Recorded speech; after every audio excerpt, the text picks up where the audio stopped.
So we have a good question today from Kate that has to do with her 6-year-old, and it goes like this. Okay, well, our 6-year-old has always been very challenging at bedtime. By introducing the 1-2-3 method, it's improved hugely. What we can't get around is the way he uses timeout at bedtime to delay his lights out time. Some kids are sneaky.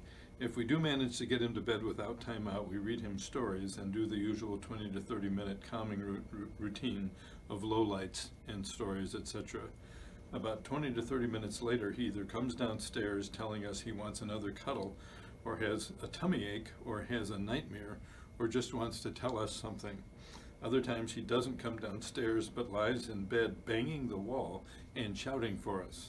What do we do? Well, this is an interesting situation.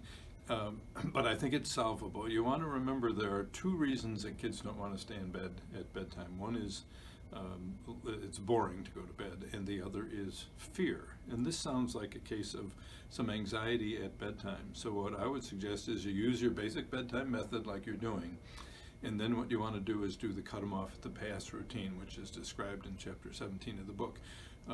After lights out, you can put a night light on, put a floor fan on. That a lot of times helps kids as well. Then you're going to sit in the doorway with your back to the child, and after lights out, you're not talking to him and he's not leaving that room, no matter what he says. Everything else has been taken care of. He's thirsty, he has to go potty, and all this kind of thing. What that'll do is reassure him by your physical presence. And I don't think you'll see any of this stuff about him saying, banging the walls, or saying, I need to tell you something else. That sounds more like anxiety than anything else to me. You want to alternate nights if there's two parents at home, because this isn't a lot of fun. And don't sit there with an iPad or a phone. Sit there with a book, or just meditate, because the iPad and the phone tend to get the kids' attention. And you sit there, this is the no fun part, until he goes to sleep.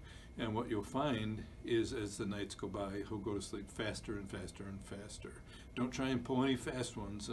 If you try and leave the chair early, he'll wake up. He may still be awake, but he'll be out of there faster than you can think. So try to cut him off the pass routine. Take some patience, alternate nights. Good luck.